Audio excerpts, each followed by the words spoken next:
Before we get to the video, I just want to let you guys know about our Patreon, where you can join our Discord and converse with us directly, get access to all our anime reactions, and see all our reactions early, so go check that out. Even if you can't support us over there, that's okay. You can still make a huge impact to our channel right here on YouTube. If you like our reactions, if you like our discussions, if you want to see more, please consider hitting that like and subscribe button. It really does make a huge difference to us. And most importantly of all, enjoy the reaction. What's up, netizens? You're watching DarkStar. My name is Anthony. I'm joined by fellow reaction is Joey. Chris, what's up, guys? Death Battle Optimus Prime versus Gundam Bias. Optimus Prime. Optimus Prime. Optimus Prime. I'll roll with Gundam. I don't really like Optimus Prime. I'm a Megatron fan. You know what I'm saying? I like Megatron too. I like Megatron more than Optimus Prime. But Megatron's not in this video, so. True. Yeah, well, you're not a real Megatron fan. Because real Megatron fans hate Optimus Prime. So eat a fat dick, Joey. Damn, dude. I'm just here to state facts. And the fact is, Megatron's not in this video. The only thing I like is the Transformers live action movies Starscream, dude. They did him right. They did him justice. Okay. Alright, well, let's go ahead and watch the analysis and see what happens.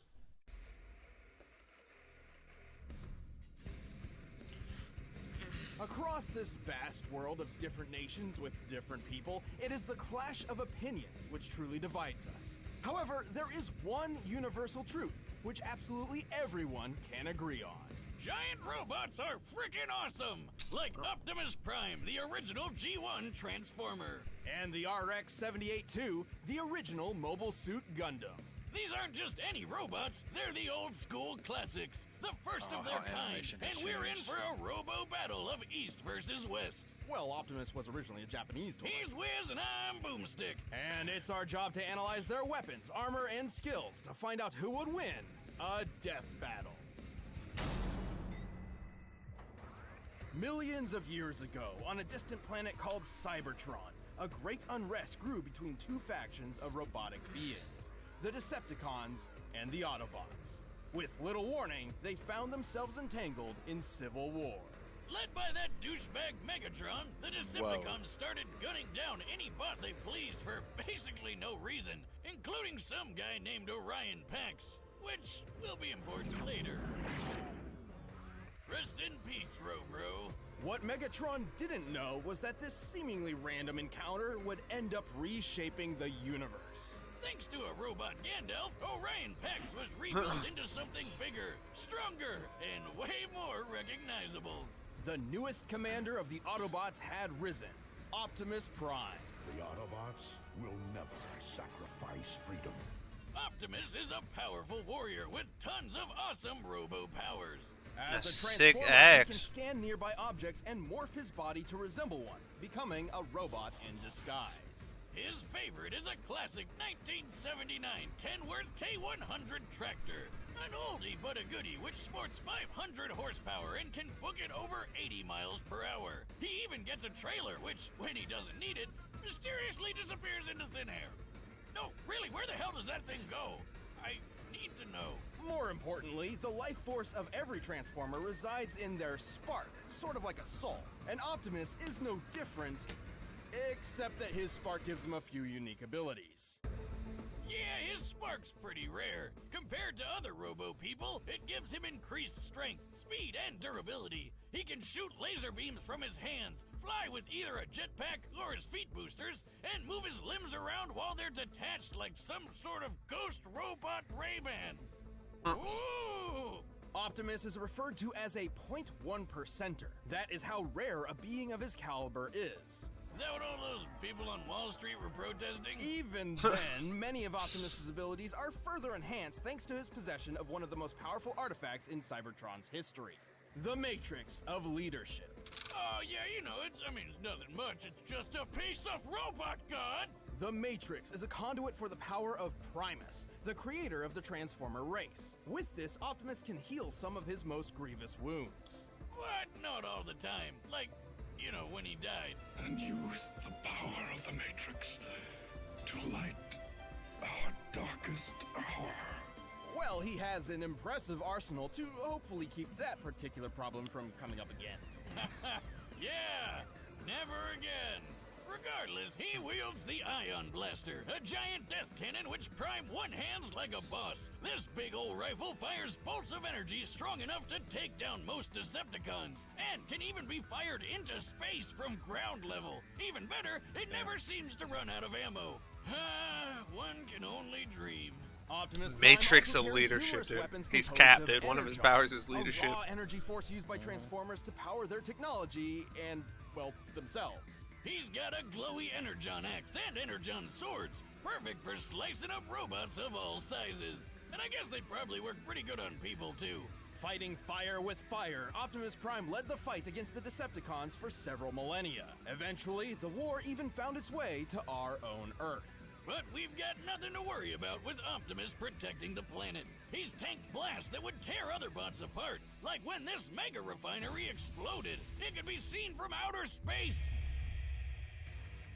He's punched the ground so hard, the trees around him freaking exploded. Child's play, Boomstick. He's strong enough to tip this large oil tanker, which, when compared to the real-life Sea-Wise giant, must weigh over 700,000 tons. He's tossed a satellite into orbit and punched hard enough to crack Six-Shot's chest plate. Who boasted that his armor was drawn from the compacted subatomic matter of a collapsed star. Just to let you know, such a star would have a density of over 300 billion tons per cubic inch. While great density doesn't necessarily beget great toughness, this still means Six-Shot's armor was Can we get a new 500 number? billion times more dense than osmium, the most dense natural material on Earth. You're the most dense natural material on Earth. What'd you say? And our robo-commander wrecked it. He's fast enough to catch up to this Decepticon space shuttle in just 23 seconds. Given the size of the Earth here and the angle of ascent, we can determine he's moving around 125,000 miles per hour. He's also a talented leader, capable of commanding 1,000 battles at the same time via the Omniglobe. Like Skynet, but in a giant disco ball. He's used that crazy strength of his to punch through Megatron, who once tanked an explosion big enough to knock Cybertron out of orbit. And thanks to the weird robo-magic of the Matrix, he's even defeated Unicorn, Unicron. who's basically a giant robot Satan who eats planets. This guy is unstoppable. Not necessarily. Optimus is certainly powerful, but after all is said and done, he has one major weakness. To violate that law would destroy our honor. He's just too nice. Yeah, he's kinda all about the whole honor and fair fighting thing, which kinda screwed him over more than once, and even gotten him killed multiple times. Plus, he killed himself once just because he accidentally broke the rules in a frickin' game. Damn.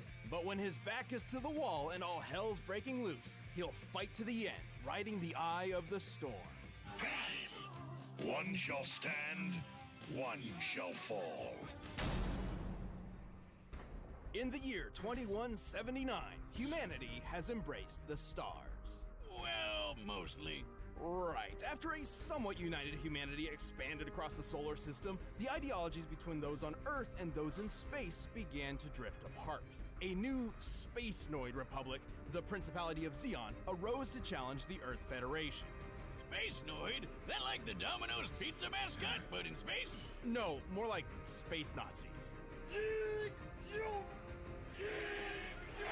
Oh, well, I guess it's no surprise that they started a war by gassing a populated space colony and dropping the whole thing on the planet. Man, that's messed up. But that's just how it started. For the real star of the show, some smart guys put their heads together and came up with the coolest thing they could think of. Giant fighting robots! These were mobile suits, and one of Earth's nuttier engineers had developed a suit which would put all others to shame. This was the RX-78-2, otherwise known as the Gundam. There have been lots of mobile suits named Gundam, but this was the original granddaddy of them all. This experimental mobile suit was hidden on a remote colony. But before its maiden voyage with the equally classified white base could begin, it was caught in a surprise Zeon attack. With just 2 Zaku suits, the space Nazis wiped out almost all of the white base's military crew. The only people left to save these secret projects were civilians, who had no idea these things even existed. Among those who rose up was a young boy named Amuro Ray. Brilliant, albeit standoffish, Amuro was actually the son of the Gundam's chief engineer, and had already stumbled upon the mech's coded blueprints. So he grabbed the owner's manual, jumped in the Gotta Gundam, say, and watched flew into the Aldnoah void. Zero, Damn, and not too shabby for I'm starting to going think off that just a Aldnoah Zero Amuro straight up quickly adapted ripped to its off complex Gundam controls because thanks to its learning computer this is a very Designed similar. so the Gundam itself can learn its pilot's limitations That and a show? compensate. Its What's body an is anime? made of a super durable Luna titanium alloy called Gundarium. Of course. Yet another fictional metal that's way better than anything in real life. For weapons, it's got twin 60mm Vulcan guns for ears. Holy shit, It's I got don't a give a shield shit that can about block this guy. shots strong enough to take down warships, and a gravity hammer, a supersized flail that's rocket propelled. Whoever came up with that is my goddamn hero. Same with the guy who built the ultra-destructive beam rifle. That would be the ingenious Dr. Minovsky. Thanks to him, the beam rifle is a marvelous feat of weapons engineering. Minovsky had developed a way to miniaturize the enormous megaparticle cannons found on warships without losing any power. The result is a Gundam-sized rifle that can take down entire fleets of ships all on its own. It's like having a pistol with all the power of 1,000 tanks. A single shot could easily tear through a 13,000-ton Musai-class warship. Given the official stats of this ship, to tear it asunder like so would require a strike worth nearly 9,000 tons of TNT. Sure, the beam rifle only has 16 shots, but who really cares when you just need one? Last but not least, the Gundam carries 2 retractable beam sabers. Cause you can't have space battles without royalty-free lightsabers. But all these amazing weapons would be useless without an exceptional pilot. Despite still technically being a civilian, Amuro became the main pilot for the Gundam. Turns out, his skill was mostly thanks to his previously unknown abilities. Amuro was a new type. Like, Pokemon? See, apparently humankind was never meant to live under gravity's pull. In space, without it literally weighing down their souls, some humans developed psychic powers. That is the dumbest Sure, backstory for why someone gets powers. And we've heard a lot of them, Wiz. So what, he can like read minds or something? Sort of. These powers and their capabilities have little definition, often differing between different people. Most new types can instantly understand each other upon contact, even drawing kinship between sworn enemies. Oh my god. Amuro's abilities in He's gonna particular take grant time. him something akin to precognition. He can predict exactly what will happen on the battlefield and where his enemies will be, and can capitalize on it if he reacts fast enough. How could he possibly predict I'd attack from the other side? He shot down targets too fast for the eye to see and navigated his friends through a collapsing fortress with no casualties. By the end of the war, his own reflexes were pushing the limits of the Gundam itself. A magnetic coating was added to the Gundam to compensate, reducing the suit's friction and increasing its speed by 27%. Over 14 years of military service, Amuro became a legendary pilot. He even learned how to use these super fast funnel guns with his psycho-wuzza powers. Speaking of speed, the Gundam is comparable to the red Zaku piloted by Amuro's rival Char, which is 3 times faster than the standard green model. During the first large-scale battle with mobile suits, a Zaku flew through the battlefield in 7 seconds. By comparing the 1,072-foot-long Magellan-class starships in the distance, we can tell the Zaku flew over 7 miles. This puts the standard Zaku's top speed just under Mach 5. When tripled to compare to Char, this means the Gundam can move at least 11,000 miles per hour, 15 times the speed of sound. Highballing it with Amuro's new type powers and magnetic coating, it's possible the Gundam can move as fast as Mach 25. Though anything over that would put it dangerously close to re-entry speeds, which a lot its chassis faster. cannot survive on its own. The Gundam is strong enough to lift and throw this goofy mobile suit, and tough enough to power through a magnetic field that's 7,200 degrees Fahrenheit. It survived plenty of really big explosions, including a detonating asteroid and a nuclear blast which wrecked Amuro's home colony. I bet it could wipe out the space Nazis all on its own. It nearly did. Amuro and his Gundam were instrumental to the war effort. It doesn't matter how much the Gundam was burned, it would always stand up, dispel the fear, and fly.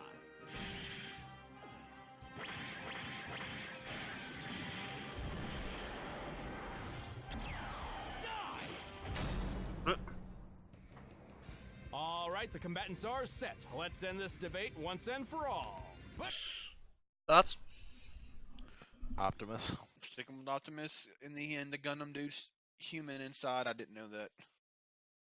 Thought I was legit full robot. I don't know shit that much about the Gundams.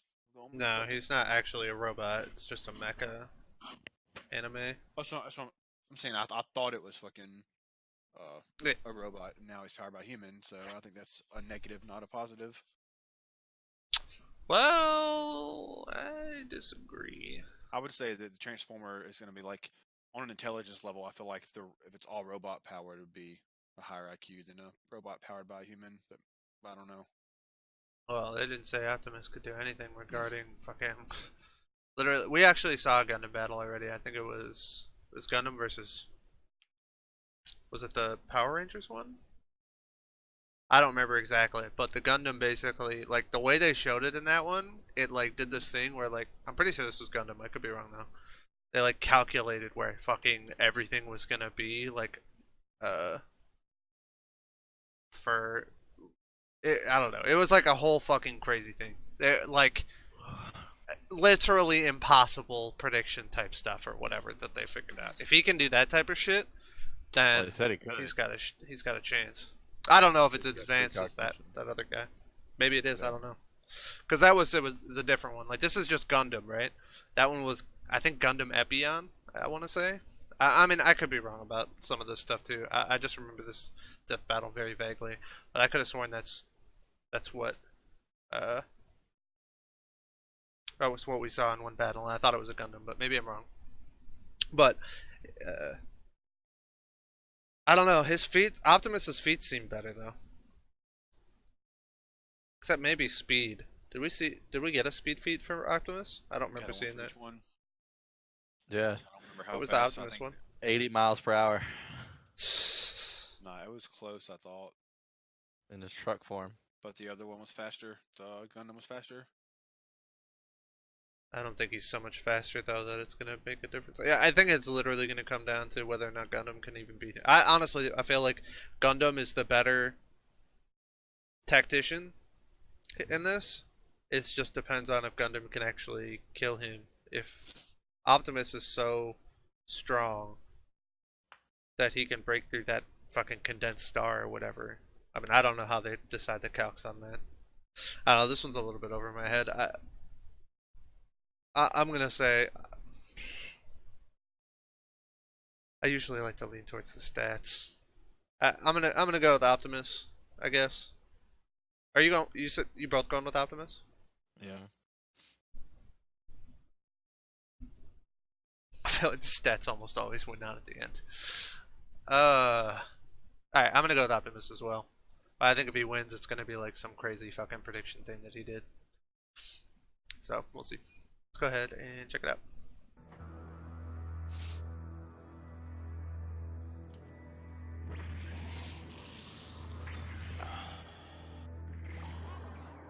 Amuro, come in. Where are you? I'm checking something out, Sayla. It's more than meets the eye. Get your butt back to White Base. If there's trouble, we can't send backup. Let's roll.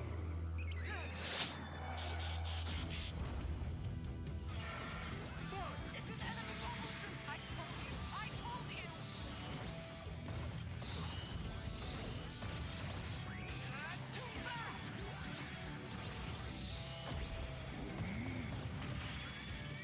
There you are.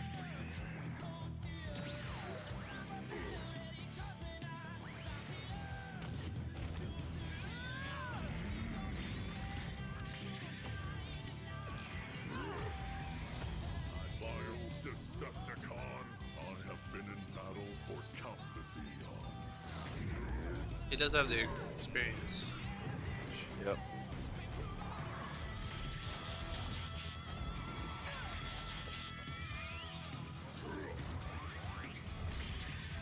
Oh shit. That shit's straight in half.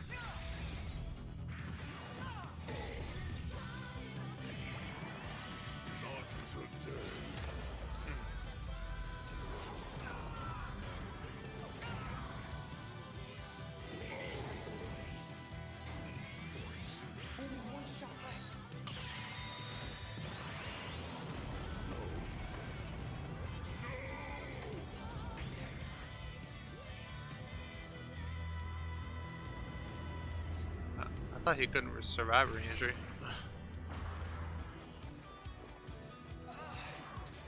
hate gravity.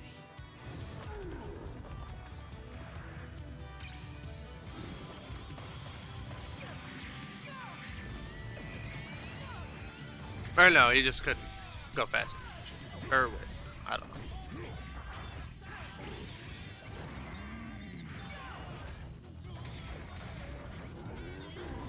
Oh shit, if Optimus realizes it's a fucking person in there. Yeah. Yeah. Oh, wait. That might even be the honor thing or whatever if he finds out if there's a person in there though. I Oh, don't know. true. Yeah.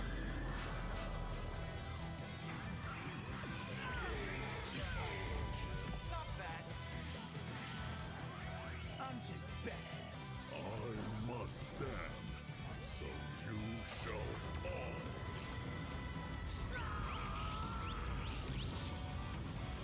Fucking yachting, dude. No. Yes. No way that didn't get him. He did. Whew, almost won Gundam too. He's got the power! The Gundam was an impressive machine, and Amuro was a skilled pilot, but Optimus's millions of years of battle experience completely overshadowed Amuro's 14. Also, we already know that Optimus was over 6 times faster and 9,000 Told you the speed was times way in stronger. Optimus' favor. I was Holy trying to hell, tell you. Who knew I Optimus legit thought was it so was- freaking buff? But the Gundam held plenty of its own advantages. With Amuro's super future sense powers, he could keep up with Optimus's speed. And with the Gundam's firepower, who cares how much it could lift? Unfortunately, the Gundam's limited ammunition meant this couldn't last. And even then, Optimus could certainly survive a shot from the beam rifle. Remember that refinery explosion Optimus survived? The one you could see from outer space? This blast left an enormous gash on the planet Cybertron. To measure the power of this explosion, we needed to compare it to the curve of the planet. Now, Cybertron's size is pretty inconsistent throughout G1 Transformers history, but even when using the alternating sizes between the cartoon and the comics, the blast is far more destructive than the beam rifle in both cases. And Optimus just walked right out of that bitch. And this isn't some weird outlier just out of the comics either.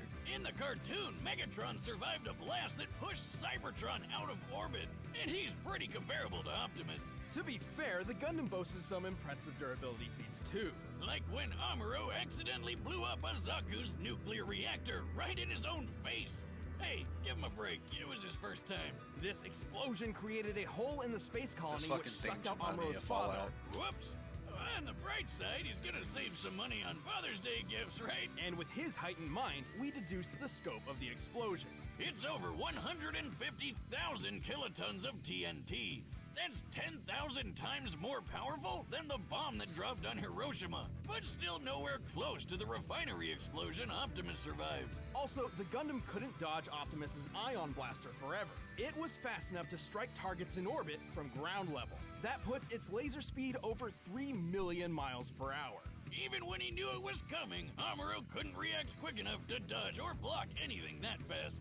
And even then, Optimus's time in the Omni-Globe proves he can think way faster than Amuro. And just to blow your mind even more, in order to obliterate Unicron with the Matrix, the energy output must have equaled more than 40 yotatons of TNT. Like the Star Wars game.